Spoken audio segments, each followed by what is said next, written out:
What's good? What's good, YouTube? It's your boy Pro Winston. Sean, come over here. Grab a chair. Why not, bro? Why you never want to be on camera? Nah, Sean is crazy, right? Sean is camera shy. Alright, YouTube, y'all looking at, like I told y'all in the last video, the latest YCS champion. He played Gravekeepers. Frazier Pro Smith is his new name. I bestowed the pro in his name because he earned it to me. He played Gravekeepers. He got a laptop, the little netbook. He got the prize cards, and Dragon Jewelers still in the room until we come for registration. Konami is going to send out his trophy, and he also got the mat that most of y'all know of.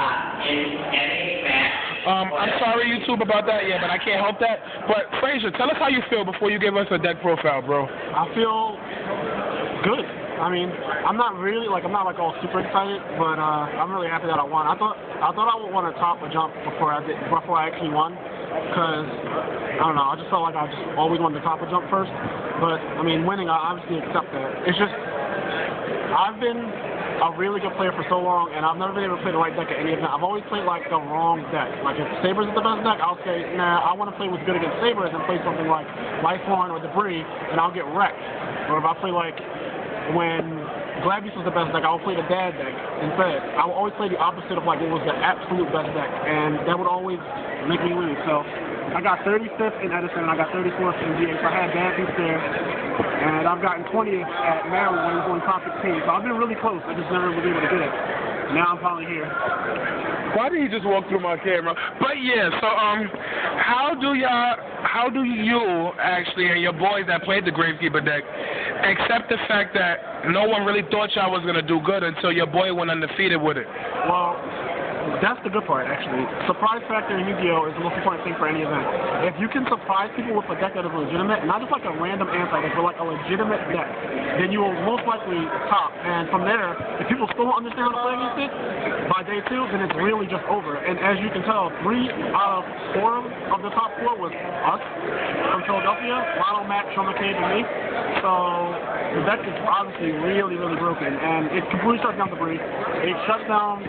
Control becomes a normal monster, a 2400 normal monster. I mean, Infernius is a bypass, and every other deck is just crap except that Light Hero Beatdown, which is actually really good against them. Whose idea was it to play the deck? Sean McCabe said that we should play Gravekeepers, and he was joking. And then he kept on saying it over and over and over again. And then they got a new card, Recruiter, in the next pack, which is kind of ironic. So I'm like, man, you just call random shit. Next thing I know, we're playing Gravekeepers because every local he's been playing it for like since the sneak preview he's been playing it. He's been XOing every tournament. I'm like, why am I losing to you? And I playtesting against you with Debris. I was winning, so I was skeptical. I didn't think that it could beat Debris because one Ryko goes off, or one bad hamster, and one Caius could be ruinous. But in reality, it's really not that bad because it was biased. We were playing against each other. We know the deck. When people play against, they have no idea what they're doing. People just do random shit. They'll have no idea where they're going with the deck. So they're like, oh man, I know what I'm doing. Malefic Stardust Dragon. Someone actually flipped Ryko and targeted my necrovalley while I had Malefic Stardust Dragon out on the field. And I was like, okay, fine, know your 3. And he was like, destroy it. And I was like, no, this doesn't cannot be destroyed, but you can still target. He was like, I thought I couldn't target. I'm like, well, you did target it, too late. So we just lose out. So you wasn't being a rule shark. It's just that you wasn't gonna let everybody get what they wanted, even though they messed up. I mean, if I tap with Malefic and you target necrovalley with Ryko, that is a legal play. He even read the card. Everyone reads the first one because no one knows what it does. So you see Malefic Stardust Dragon, and you're like, what the hell is that thing? So you read it. I'm pretty sure I've been through high school by now. You should know what it does. All right. So who do you think is your best player, or your favorite player, or some of the players that you can learn from that top before? I should say. You can name anyone, 1, 2, however amount of people you want to do. I still think like Jerry Wing's really good. I played actually today. He was my first opponent in round 9, and I 2-0'd him. He said after that, I think I'm playing this deck too. So that made me feel good because I was like, I know he'll wreck shit with this deck. He's a really good player. I mean, if I was able to 2-0 him without any like resistance at all, I know the deck is good. I know I'm good, and I mean, it's pretty good accomplishment. So I look up to Jerry Wang. Like I said, Jeff Jones in the other interview, he's really good. Lazaro's really good. I've never actually like watched him play as much, but I read feature matches. I know he's good. So I stayed in Lazaro's house in Toronto, as mostly I know, and Lazaro's probably one of the best players. yes, I have him in the top 4. So without further ado, I would like the world to see the deck. So let's see the deck. 3 Gravekeeper's Recruiter. Explain why 3. Once you get Descendant and Recruiter going off, it's like every turn you just board their field. Or actually, you can target anything. Okay, Descendant, pop, search, another Recruiter. Okay. You just keep them pop. We pop back rows, not monsters. Because if you pop everyone's back rows, that means they can't do anything to your back rows. When it comes to like 7 tools, solemn judgment, solemn warning, I can just keep pushing. You can keep your monsters all you want. Your monsters can't do anything with necrovalley on the field. There's no monster we're scared of as long as we have back rows. So we pop back rows. And then, so Recruiter's really good because he also is a floater. And I think everybody knows the floater theory. If I can just keep summoning floaters, you can go torrential, mirror force, dark hole. I'm fine with that. I'll search. So it's not a plus or anything. Most of the upcoming players, I'm not going to say they're bad, but they don't understand what we was told when we was struggling to become good as we are.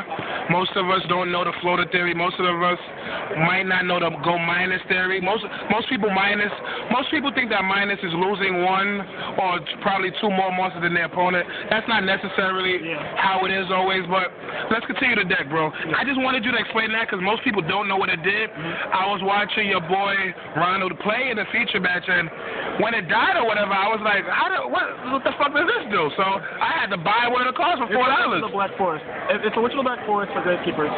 Only thing that it cannot search is Gravekeeper Spy. All right. And Spy is the most broken card in our deck. And do you play Chiefs? Because most people I saw play Chiefs. No, we play 14 monsters. You cannot play a lot of monsters because you want Royal Tribute to never hit anything. All right. You want Royal Tribute to go off and just hit nothing. So you set everything. Play Royal Tribute. You show them nothing. They have no idea what you're doing. And then they shit is all out in the open. You have their hand. You have all their monsters in the graveyard. And they're left with stuff like Pot of Avarice and Monster Reborn. Me and Sean McCabe developed a theory. We said, okay, well, if we play Royal Tribute, that's Sean McCabe. If we play Royal Tribute and you drop all your monsters and you have left Pot of Avarice, Cold Wave, and Monster Reborn, you only have Cold Wave because Monster Reborn and Pot of Avarice are obviously dead. So we actually say you drop 5 cards until you top deck MSP or something, which hopefully doesn't, no disaster happens like that. All right, let's finish the deck. Go ahead. 3 commandant, he equals a necrovalley. He's also 2100. He's stronger than all the other. Descendant, I don't know why people say they were only running 2 of this card. He's like the other good card in the deck. I mean, he's a removal. You cannot play removal. It's like playing 2 Celestials over 3 Celestials. So you definitely play through Descendant because Descendant and Recruiter together is like a game-winning combo. The absolute best monster in the deck is Spy, for obvious reasons. Spy has been a Yu-Gi-Oh! For the last, like, 6 years, and Spy is just pretty broken. I mean, 2500 defense with necrovalley. It searches out any card in the deck except Commandant. So it's just a really good card. And it has synergy with Book of Moon. I mean, you can do so many different things. Spy. And then we only play 2 assailant. We figured instead of running Spear Soldier, we rather run assailant because Spear Soldier's, but he's only good against the Bree. Whereas this can kill like most synchros. Like someone summoned Android and had a wolf, and then one of my feature matches, I go summon assailant, attack wolf, switches to defense, kill it.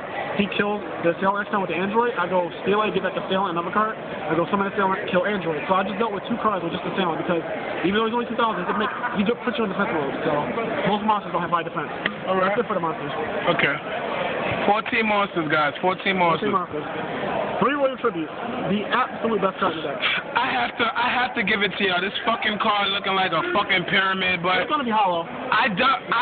It will be hollow. I do see you up there on top of the throne, and it will be foil. Yeah, and I think you and your boys just made it for you. So explain why that card is good. Most people think it's good because it gets rid of your opponent's hand when they have monsters, but tell us the real reason. Tell us the pluses that y'all go through. Have you ever heard of the card called Crush Card Bars? I think I do. The one that drops, like, most of your monsters out your hand and then you start losing the game? Well, this drops monsters 1500 or higher and 1500 or lower. So you pretty much lose the game at that point. If you're playing X-Sabers, you have nothing. X-Sabers' best hands are all monsters and back row removal. If they draw their best hand against me, that's actually their worst hand against me now. Because Royal Tribute, you lose the game. You have True Nate left. What are you going to do against True Nate? What are you going to do with True Nate? They're going to set it. Yeah, you can't even play out of it. And I know you have True Nate, so I'm going to go recklessly aggressive on you. I'm going to flip Spy, flip this, summon, and keep attacking. I'm not going to even think about it because I know what you have. So Royal Tribute just automatically wins the game. I have information, and Yu-Gi-Oh! Information is the most important thing. I mean, Trap Dust Sheet, like one of the best trap cards from all the past formats when Heavy Storm was legal. This is like way better now. Since there's no heavy storm, there's nothing you can do to necrovalley. Just play it, set everything you have, and just go royal tribute. Drop all your monsters. And I dropped nothing. I just show you my hand. All right. Let me just get with the rest of the magic cards so I can ask you more duality questions. for obvious reasons. I'll just explain that. Yeah. Book of Moon. I think everything else is obvious. Yeah, 2 necrovalleys, not 3. We thought that 2 necrovalleys was all we needed. 3 commandants equals necrovalley. Of course. So it's like you're playing 5. Duality, you're also looking 3 cards ahead. If you see a commandant or necrovalley, that's also necrovalley. So I kind of consider like top duality in a way to be a necrovalley. Recruiter can also search commandant, and because recruiter can search commandant, which also searches necrovalley, it's kind of like we're playing a whole lot of necrovalleys. So you don't need to run 3 of this card. Understandable. This just changed the night before. We were playing 3 steles. Well, steles actually pronounced. We were playing 3 steles, and we decided that we wanted to play 1 compulsory instead over the 3rd stele because all monster hands with this deck are kind of contradictory to Royal Tribute. Like, if you have a bunch of monsters, you can't even activate it because then you could kill yourself.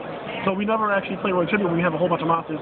Steel, even though it is a spell card, it's still a card that doesn't deal with other monsters. Like, if they get a Titania out, we felt like, well, you can't really do anything about that. But most importantly, it was for shooting Star Dragon, Stardust, and Scrap Dragon. Because everybody's playing debris, so we figured, all right, well, if you go first turn shooting Star Dragon, I go first turn second compulsory, you're just upset. I'm sorry, I have my 1 out to it, but... Of course. Defense is also an out, but we'll get to that in a second. Of course. So these are obviously Dark Hole. We do not play Monster Reborn, obviously. Allure Darkness. This is a really good card. Don't think that you don't have to play this. This is one of the best cards in the game. Hands where you start out with 2 monsters and a Royal Tribute, it gets rid of 1 less monster. You can also draw into more spells and traps. It also helps to get that first time Royal Tribute off. First time Royal Tribute is like FTK to 1 if you win the die roll. I know your hand, you dropped all your monsters, you left with spells and traps. Pot of Everses, Monster Reborns, Goblins of Mercy Calls, they're all dead. You lose. Of course. Nice way put. Alright. Solemn Warning, one of the best trap cards in the game I've ever seen. 2 bottomless trap holes, just removal. Deep Prison. The deck has a problem with Stardust, so we figured, well, Deep Prison deals with Stardust. It's also a 1-for-1 card. This deck, once it pluses so many times, 1-for-1 in your opponent is really good for your side of the field. So if I play Steel and I get 2 monsters back and you start attacking me constantly, then Deep Prison, you can't make a comeback. So Deep Prison was really good. It gets rid of shooting Star Dragon off, so that's really big. People, for some strange reason, I think Jeff Jones did this to everyone, but on those grounds, you taught people how to summon shooting Star Dragon on the first turn. And everyone's trying to do that. Can you tell us? Lone Fire Blossom, Monster Reborn, summon Lone Fire Blossom, tribute, bring out Dandelion. Monster Reborn, Lone Fire Blossom, tribute Dandelion, bring out Spore, sink, make fun with Sink Round, remove from play Dandelion, summon Spore. Sink, you have a token, which was 1, Lone Fire, which is 3, and the Spore becomes a 4-star tuner. Sink for Stardust Dragon. You can either choose to end your turn, or you can choose to just sink it right there, because you know you can do it on your opponent's turn. But actually, they changed the effect of Form Stick Round where opponent can use Book of Moon in response. So you might as well just make the Shooting Star Dragon on your own turn. During the Shooting Star Dragon, you set your backer and you say go.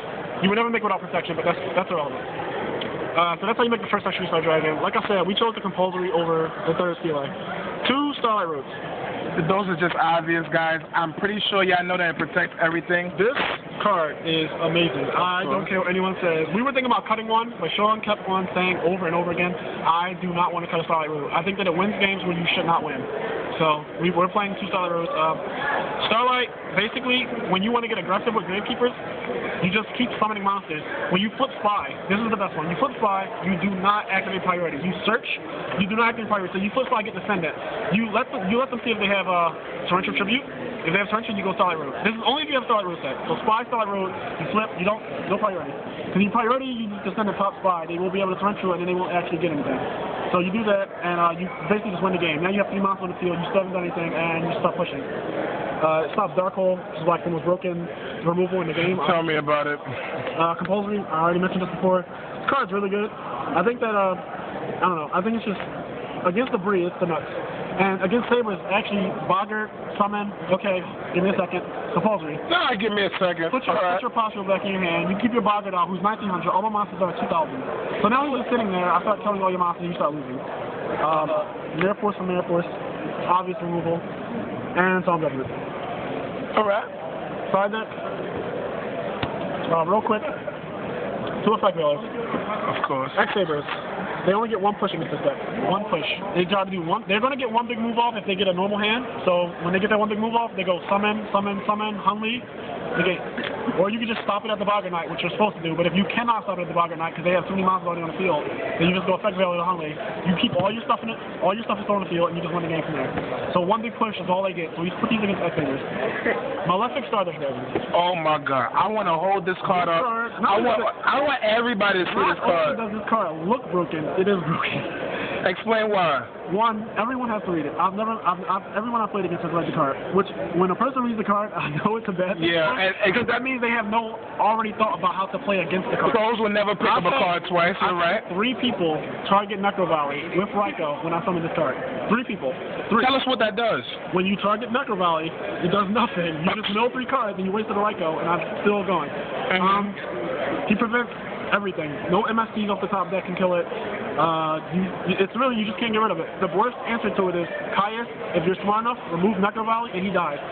For some reason, one of my opponents on the 8th round yesterday, he summoned Caius and removed the Malefic Star Dragon, and I got really sad because I lost to him. And I was like, man, you're actually pretty bad because you could have just targeted necrovalley and he would have died. But I guess you deserve to win because you topped that Caius. So. Of course. Then Cyber Dragon. Yeah. Cyber Dragon. This card is absolute nuts. We randomly, Machina is a bad matchup for Gravekeepers. Machina plays a very few monsters. So Royal Tribute doesn't hurt Machina as much. It can, but it doesn't. It's also good against our own deck because every monster 2000 this just beats over everything except commandant.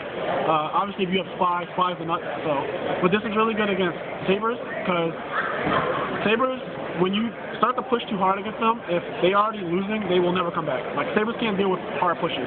So, you keep the pressure on, beat all the monsters, Cyber Dragon. Smashing Ground.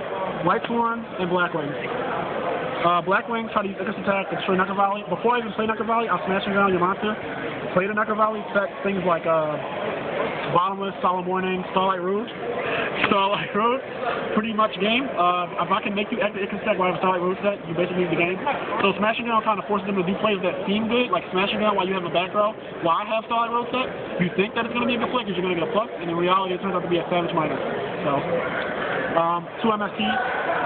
MST is going against the Kree. We know a lot of the Bree players are playing the Kree. There you go. Of course. Tongue twister. They're playing the Kree. We play 11 trap, so we figured at this point we didn't want to just lose out to 1 card. It's good against Black Wings too. Starting against Black Wings, it's kind of skeptical though, because sometimes it gives you a day card, like they're just beating you down. But for the most part, it does help against Black Wings because we don't want to get Icarus. Cross out. Good against every deck in the format. Every single deck except Black Wings. And Black Wings will probably die out. So, cross out's just the nuts. It's good against the Bree, it's good against Sabers, it's good against us. So, cross out. Book of Moon is on 3 also. That helps. It's the Ultras. First place one. Necrovalley. He did win. Necrovalley. We saw 1 Necrovalley for the Bree and the Bree only. We figured that Necrovalley, the 3rd Necrovalley could be a dead card against other decks. That's why we don't play 3, because if every Necrovalley you have in your hand while you have 1 on the field, it's just dead. Against the Bree, as long as you have a Necrovalley out, you're winning the game, no matter what. I've never been losing when I have Necrovalley out, because all your cards in your deck are dead. So if I have Necrovalley out, I'm winning. I started the 3rd one to keep winning, to win more cards against 1 deck. Oppression. I only started this in on X-Sabers.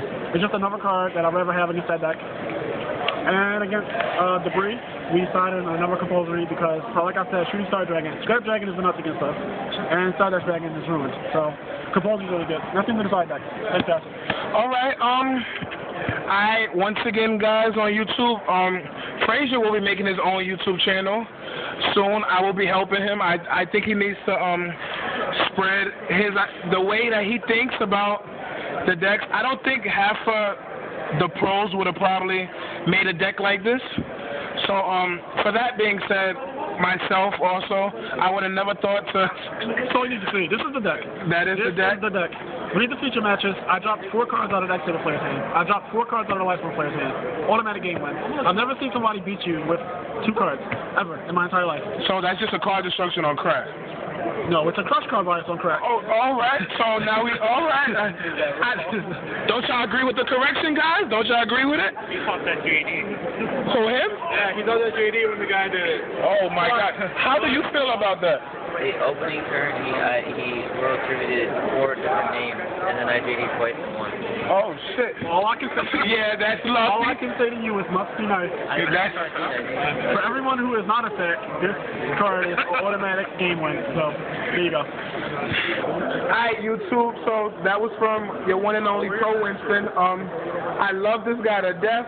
Look at all these people behind me. Yeah, but so y'all already know if it's not Pro, it got to go deuces.